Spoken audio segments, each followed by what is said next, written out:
ಒಂದೇ ಮಾತಲ್ಲಿ ಹೇಳೋಕ್ಕಂದರೆ ನಾನು ಅತ್ಯಂತ ಬಡ ಕುಟುಂಬದಿಂದ ಬಂದವನು. ನಮ್ಮದು ಊಟಕ್ಕೂ ಕೂಡ ಗತಿ ಇಲ್ಲದಂಥ ಸಂದರ್ಭದಲ್ಲಿ ನಾನು ಬೆಳೆದದ್ದು. ಒಂದು ವಿದ್ಯಾರ್ಥಿಯಾಗಿದ್ದಾಗ ಒಂದು ಹಾಸ್ಟ್ಲಲ್ಲಿ ಕೇವಲ ಅಂಬಲಿ ಮತ್ತು ಮುದ್ದಿಗಾಗಿ ನಮ್ಮದು ಹೋರಾಟ ಇತ್ತು. ಜೀವನದ ಅತ್ಯಂತ ಕಷ್ಟ, ನೋವುಗಳು ಇವೆಲ್ಲವೂ ಕೂಡ ಅದರ ಜೊತೆ ನಾನು ಬೆಳೆದಿರೋದ್ರಿಂದ ಯಾರಿಗೆ ಏನೇ ಕಷ್ಟ ಬಂತಂದ್ರೆ ಅಲ್ಲಿ ತಕ್ಷಣ ನಾನು ನನ್ನ ಕೈಲಾದ ಪ್ರಯತ್ನ ಮಾಡಲೇಬೇಕು ಅಂತಕ್ಕಂಥ ಒಂದು ಛಲ ನನ್ನಲ್ಲಿ ವಿದ್ಯಾರ್ಥಿ ದಶೆಯಿಂದಲೇ ನನ್ನಲ್ಲಿತ್ತು. ನಾನು ಕರ್ನಾಟಕ ರಾಜ್ಯ ರೈತ ಸಂಘ ಸೇರಿದ ಮೇಲೆ ಪ್ರೊಫೆಸರ್ ಎಂ ಡಿ ನಂಜುಂಡಸ್ವಾಮಿಯವರು ಭಾಳ ಪ್ರಮುಖವಾಗಿ ನಮಗೆ ಜವಾಬ್ದಾರಿ ಕೊಟ್ಟರು. ಕೊಪ್ಪಳ ಮತ್ತು ಬಳ್ಳಾರಿ ಎರಡೂ ಜಿಲ್ಲೆಗಳ ಜವಾಬ್ದಾರಿಯನ್ನು ಕೊಟ್ಟರು.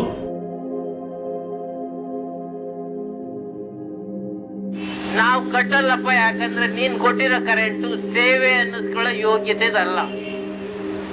ನೀ ಕೊಟ್ಟಿರೋ ಕರೆಂಟು ಕಿರುಕುಳ ಅಂತ ಕರೆಸ್ಕೊಳ್ಳೋಕೆ ಯೋಗ್ಯತೆ ಇದೆ. ಅದಕ್ಕೆ ಕಿರುಕುಳಕ್ಕೆ ಯಾವ ದೇಶದಲ್ಲೂ ತೆರಿಗೆ ಹಾಕಲ್ಲ.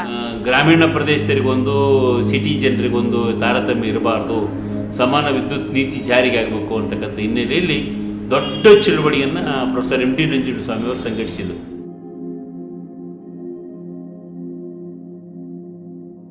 ಇಂಟೆಲಿಜೆನ್ಸ್ ರಿಪೋರ್ಟ್ ಪ್ರಕಾರ ಹೈಯೆಸ್ಟ್ ಹೋರಾಟ ಬೆಳೆದಿರೋದು ಕೊಪ್ಪಳ ಜಿಲ್ಲೆ ಅಂತ ಗೊತ್ತಾಗುತ್ತೆ. ಆಗ ಕೊಪ್ಪಳ ಜಿಲ್ಲೆಯನ್ನು ಟಾರ್ಗೆಟ್ ಮಾಡ್ತಾರೆ. ನಾವು ಒಂದು ಬಗನಾಳು, ಹಿರೇ ಬಗನಾಳು ಅಂತಕ್ಕಂಥ ಗ್ರಾಮದಲ್ಲಿ ಮೀಟಿಂಗ್ ಮಾಡಿ ನಾವು ರಾತ್ರಿ ಅಲ್ಲೇ ಮಲಗಿದ್ವಿ. ಬೆಳಗ್ಗೆ ಮುಂಜಾನೆ 6 ಗಂಟೆಗೆ ನೋಡ್ತೀವಿ ಇಡೀ ಪೊಲೀಸು ಗ್ರಾಮ ನುಗ್ಗಿ ಲಾಠಿ ಚಾರ್ಜ್ ಸ್ಟಾರ್ಟ್ ಆಗಿರ್ತದೆ. ಆ ಟೈಮಲ್ಲಿ ಆ ಲಾಠಿ ಚಾರ್ಜ್ ಸಂದರ್ಭದಲ್ಲಿ ನನಗೇನು ಮಾಡಲ್ಲ, ಒಂದೇ ಸರಿ ಹೊಡೆದು ಸುಮ್ಮನೆ ಇದಕ್ಕೆ ಕರ್ಕೊಂಡು ಹೋಗ್ತಾರೆ. ಆದರೆ ಎಲ್ಲ ಕೋಟಿ ಪ್ರೊಡ್ಯೂಸ್ ಮಾಡಿ ವಾಪಸ್ ಹೋದ್ಮೇಲೆ ವಾಪಸ್ಸು ಜೈಲಿಗೆ ಹಾಕೋ ಹೊತ್ತಿನಾಗ ಎಸ್ ಪಿ ಅವರೇ ನಿಂತದ್ದು ನನಗೆ ಒಂದು ರೂಮಲ್ಲಿ ಹಾಕಿ ಒಂದು 4 ಜನ ಪ್ಲಾಸ್ಟಿಕ್ ಲಾಠಿ ಹಿಡ್ಕೊಂಡು ನನ್ನನ್ನು ಹಿಂಗೆ ರೂಮಲ್ಲಿ ಒಳಗೆ ಹೋಗ್ತಾನೆ ಹಿಂಗೆ ಹೊಡೆದ್ರು. ನಾನು ಬಕ್ಬಾರಲ್ಲೇ ಬಿದ್ದೆ. ಆಗ ಹಿಂದೂ ಮುಂದೆ ನೋಡಾರ್ದಂಗೆ 1 ತಾಸು ನನ್ನ ಮೇಲೆ ಅವರು ಲಾಠಿ ಪ್ರಭಾವ ಮಾಡಿದ್ದಾರೆ. ನನಗೆ ಮೂರ್ಛೆ ಹೋಯಿತು. ಹಿಂದಿನ ಬೆನ್ನಿನಿಂದ ಹಿಡಿದು ಕೆಳಗಳಿಗೆ ಇರತಕ್ಕಂಥ ಎಲ್ಲ ನನ್ನ ಕಾಲು, ನನ್ನ ಹಿಂಭಾಗ ಎಲ್ಲ ಸಂಪೂರ್ಣವಾಗಿ ಮಡ್ಡುಗಟ್ಟವರೆಗೂ ರಕ್ತ ಹೆಪ್ಪುಗಟ್ಟಿತ್ತು. ಆ ರೀತಿ ಹೊಡೆದಿದ್ರು. ಆಗ ನನ್ನ ಆರೋಗ್ಯ ಭಾಳ ಸ್ಥಿತಿ ಕಳ್ಕೊಂಡ್ರ ಹಿನ್ನೆಲೆಯಲ್ಲಿ ನಂದು ಮತ್ತೆ ಕಿಡ್ನಿ ಫೇಲ್ ಅಂತ ಕನ್ಫರ್ಮ್ ಆಯಿತು. ಕನ್ಫರ್ಮ್ ಆದಮೇಲೆ ನಾನು ಬಂದು ಕಳೆದ 3-4 ವರ್ಷ ನಾನು ಬರೀ ಡಯಾಲಿಸಿಸ್ನಾಗಿದ್ದೆ. ಆಗ ಅಂಥ ಸಂದರ್ಭದಲ್ಲಿ ನಾನು ಅನೇಕ ಊರಿಗೆ ಹೋದಾಗ ನಾನು ಮೂರ್ಛೆ ಹೋಗಿ ಒಂದು ಕಡೆ ಬಿದ್ದಿರ್ತೀನಿ. ಆಗ ನಮ್ಮ ಅಣ್ಣ ನೋಡಿ ಇದನ್ನು ಕಿಡ್ನಿ ಕೊಡಬೇಕು ಅಂತಕ್ಕಂಥ ಒಂದು ಅಭಿಪ್ರಾಯಕ್ಕೆ ಬಂದು ಅವರು ವಾಲಂಟ್ರಿಯಾಗಿ ಬಂದು ನನಗೆ ಕಿಡ್ನಿ ಕೊಡಲಿಕ್ಕೆ ಮುಂದೆ ಬರ್ತಾರೆ. ಟ್ರಾನ್ಸ್ಪ್ಲಾಂಟ್ ಆಗಿ ಈಗ ನಾಳೆ ಇದೇ ತಿಂಗಳ ಡಿಸೆಂಬರ್ 27ಕ್ಕೆ 4 ವರ್ಷ ಆಗುತ್ತೆ. ಇವರಿಗೆ ಇನ್ನೂ 1-2 ವರ್ಷ ಈ ಥರದ ಟ್ರೀಟ್ಮೆಂಟ್ ಕೊಡಬೇಕು. ಇವರಿಗೆ ಪ್ರತಿ 10 ದಿನಕ್ಕೊಂದ್ಸರಿ ಬ್ಲಡ್ ಚೆಕ್ ಮಾಡಿ ಟ್ರ್ಯಾಕ್ ಲೆವೆಲು, ಇವರ ಟ್ಯಾಬ್ಲೆಟ್ಸ್ ಏರುಪೇರು ಇದೆಲ್ಲದೂ ಅಬ್ಸರ್ವೇಷನ್ ಇಡಬೇಕು ಅಂತೇಳಿ ನಮ್ಮ ಡಾಕ್ಟರ್ ಸಲಹೆ ಕೊಡ್ತಾರೆ. ಅದರ ಭಾಗವಾಗಿ ನಾನು ಬೆಂಗಳೂರು ಬಿಟ್ಟು ಹೋಗಲಿಕ್ಕೆ ಆಗಲ್ಲ. ನನ್ನ ಕಿಡ್ನಿ ಫೇಲ್ ಆಗಿದ್ದರಿಂದ ಹೆಚ್ಚು ಕಮ್ಮಿ 6-7 ವರ್ಷ ನನ್ನ ಜೀವನವನ್ನು ಬೆಂಗಳೂರಿನ ಸುತ್ತಮುತ್ತ ಇಲ್ಲಿ ವಿಶ್ರಾಂತಿ ಧಾಮದಲ್ಲಿ ಕಳೆಯುವಂಥ ಪರಿಸ್ಥಿತಿ ಬಂತು. ಈ ವಿಶ್ರಾಂತಿ ಧಾಮಕ್ಕೆ ಒಂದು ತಿಂಗಳಿಗೆ 7,500 ರೂಪಾಯಿ ಬರೀ ಪೇಡ್ ಮಾಡಬೇಕಾಗುತ್ತೆ. ಇನ್ನು ಉಳಿದಂತೆ ಔಷಧಿ ಖರ್ಚು ಎಲ್ಲ ಸೇರಿ ಒಂದು 20,000 ರೂಪಾಯಿ ಖರ್ಚು ಬರುತ್ತೆ. ಕನಿಷ್ಠ 30,000 ರೂಪಾಯಿ ತಿಂಗಳ ನಾನು ಖರ್ಚು ಮಾಡೋಕ್ಕಾಗಿಯೇ ಈಗ ಕೂಡ ಒಂದು 3-4 ಲಕ್ಷ ಸಾಲದೊಂದಿಗೆ ನಾನು ಜೀವನ ನಡೆಸ್ತಾ ಇದ್ದೀನಿ.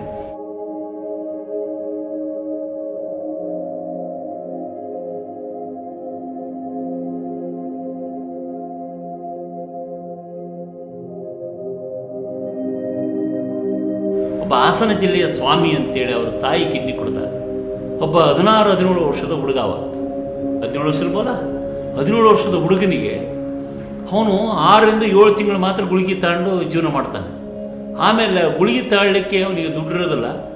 ದೇವೇಗೌಡರಂತೆ ಅವರಂತೆ ಇವರಂತೆ ಎಲ್ಲದ್ರ ಹೋಗಿ ಅಲಿತಾನೆ, ಅವನಿಗೆ ದುಡ್ಡೇ ಸಿಗೋದಿಲ್ಲ. ಆಮೇಲೆ ಏನು ಮಾಡ್ತಾನೆ ಗೊತ್ತಾ, ಈ ಒಂದೇ ಸರಿ ಗುಳಿಗೆ ನುಂಗ್ಬಿಟ್ರೆ ಹೋಗೋದಂತೇಳಿ ಆ 1 ತಿಂಗಳು ಗುಳಿಗಿನ 3 ತಿಂಗಳು ನುಂಗ್ತಾನೆ. ಹಿಂಗೆ 3 ತಿಂಗಳು ನುಂಗ್ಕೊಳ್ಳೆ ಆಟೋಮೆಟಿಕ್ ಕಿಡ್ನಿ ಫೇಲ್ ಆಗುತ್ತೆ. ಕಿಡ್ನಿ ಮತ್ತೆ ಫೇಲ್ ಆಗಿಬಿಡುತ್ತೆ. ಫೇಲ್ ಆದಮೇಲೆ ಅವನು ಎಲ್ಲ ಭಾರಿ ಸಿವಿಯರ್ ಆದಮೇಲೆ ಇಲ್ಲಿ ಬರ್ತಾನೆ. ಬಂದಮೇಲೆ ಅವನು ಅಡ್ಮಿಟ್ ಆಗ್ತಾನೆ. ದಿನ ಸತ್ತು ಹೋಗ್ತಾನೆ. ಅವನು ಸತ್ತ ಮೇಲೆ ಮಾಡಿ ವೆರಿ ಶಾಕ್ ನಮಗೆಲ್ಲ. ಏನು ಮಾಡಲೇಬೇಕು ಅಂತೇಳಿ ಒಂದು ಗುಂಪು ಕಟ್ಟಿ ಒಂದು ಸಂಘ ಮಾಡೋಕ್ಕೂ ಮುಂಚೆನೇ ಸ್ಟಾರ್ಟ್ ಮಾಡಿದ್ವಿ ನಾವು ಕೆಲಸ. ಸಂಘ ರಿಜಿಸ್ಟ್ರೇಷನ್ ಆಮೇಲೆ ಆಯಿತು.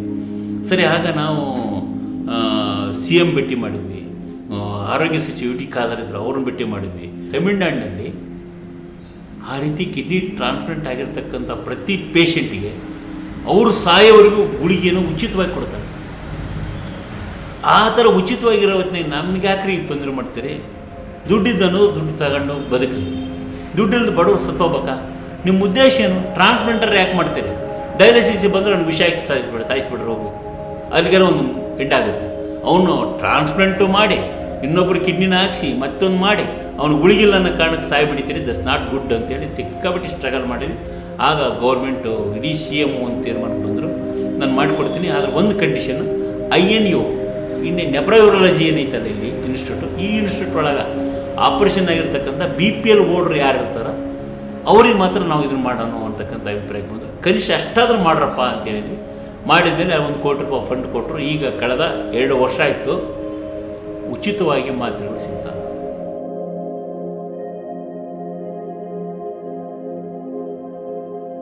ನನ್ನ ಹಿತದೃಷ್ಟಿಯಿಂದ, ನನ್ನ ಇತಿಮಿತಿಯಲ್ಲಿ ಹೇಳೋದಾದರೆ, ನಾವು ಯಾವ ಜನತೆಯನ್ನು, ಯಾವ ಸಿದ್ಧಾಂತವನ್ನು, ಯಾವ ಚಳವಳಿಯನ್ನು ನಾವು ನಂಬಿರ್ತೀವಿ, ಆ ಚಳವಳಿಗಳು ನಮ್ಮನ್ನು ಖಂಡಿತವಾಗಿ ನಮ್ಮ ಉಸಿರಿರೋವರೆಗೂ ನಮ್ಮನ್ನು ರಕ್ಷಣೆ ಮಾಡ್ತವು ಅನ್ನೋದ್ರ ಬಗ್ಗೆ ನನಗೆ ಭಾಳ ವಿಶ್ವಾಸ ಇದೆ. ಆ ವಿಶ್ವಾಸದಿಂದಲೇ ನಾನು ಇಷ್ಟು ವರ್ಷಗಳ ಕಾಲ, ಈ 7-8 ವರ್ಷಗಳ ಕಾಲ ದೀರ್ಘವಾದ ನೋವುಗಳು ಅಂತ ಬಂದರೂ ಕೂಡ ಆ ನೋವು ತಾತ್ಕಾಲಿಕವಾದ ನೋವುಗಳೇ ಹೊರತು ಅವ್ಯಾವು ಕೂಡ ನನ್ನ ದೃಢತೆಯನ್ನು, ನನ್ನ ವಿಶ್ವಾಸವನ್ನು ಕುಂದಿಸ್ತಕ್ಕಂಥ ನೋವು ಆಗಿರಲಿಲ್ಲ. ನಮಗೊಂದು ವಿಶ್ವಾಸ ಇರಬೇಕು. ನಮ್ಮ ಮೇಲೆ ನಮಗೆ ವಿಶ್ವಾಸ ಅಂದರೆ ಜನರ ವಿಶ್ವಾಸದ ಮೇಲೆ ಇಲ್ಲದೆ ನಿಜವಾದ ವಿಶ್ವಾಸ.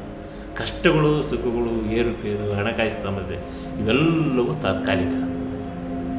ಇವೆಲ್ಲದರಿಂದ ಏನು ತೃಪ್ತಿ ಇಲ್ಲ ನನಗೆ. ಇವತ್ತೇನೋ ಗುಳಿಗೆ ರೊಕ್ಕ ಬೇಕಾಗಿರ್ಬೋದು, ತಿಂಗಳಿಗೊಂದು 30,000 ಬೇಕನ್ನೋದು ಒಂದು ಸಮಾಚಾರ ಇರ್ಬೋದು, ಓಕೆ. ಅದು ಇಲ್ಲದಿದ್ರೂ ಕೂಡ ನನಗೇನೋ ಮಾಡಿ ಬದುಕ್ತೀನಿ ಅಂತಕ್ಕಂಥ ಒಂದು ಅಚಲ ವಿಶ್ವಾಸ, ಅದು ಯಾವ ಮೂಲಿಂದ ಬರುತ್ತೋ ಹೆಂಗೆ ಬರುತ್ತೋ ಬರೆದಿದ್ರೆ ಇರಲಿ ನೋಡೋಣ. ಈ ರೀತಿಯ ಒಂದು ನಂಬಿಕೆ ನನ್ನ ದೃಢವಾಗಿ ಇವತ್ತು ನನ್ನ ಜೀವನ ಮುಂದೆ ಸಾಗಿಸ್ತದೆ. ಯಾಕಂದರೆ ನಾನು ಕೊನೆಗೆ ಎಲ್ಲರಿಗೆ ನಮ್ಮ ಸ್ನೇಹಿತರಿಗೆ ಯಾರೇ ಸಿಗಲ್ಲ ನಾನು ಹೇಳ್ತಿರ್ತೀನಿ. ನಮ್ಮ ಹಳೇ ಸಂಗಾತಿಗಳೆಲ್ಲ ಸಿಗ್ತಾರೆ. ನಾನು ಜಿಲ್ಲೆಗೆ ಹೋದ ಹೆಂಗಿದ್ದೀರಿ ಅಂದರೆ ಅವ್ರನ್ನೆಲ್ಲ ಕೇಳ್ತೀನಿ, ನಿಮ್ಮೆಲ್ಲರಿಗಿಂತ ಅತ್ಯಂತ ಸುಖವಾಗಿರೋದಂದ್ರೆ ನಾನು ಮಾತ್ರ ಅಂತ ಹೇಳ್ತಿರ್ತೀನಿ. ಸಹಜ ನಾನೊಬ್ಬನೇ ಇಡೀ ಪ್ರಪಂಚದಲ್ಲಿ ಅಂತಂದ್ರೂ ತಪ್ಪಲ್ಲ, ಪ್ರಪಂಚದಲ್ಲಿ ಅತಿ ಹೆಚ್ಚು ಸುಖವಾಗಿರೋದಂದ್ರೆ ನಾನು ಭಾಳ ಸುಖವಾಗಿದ್ದೀನಿ.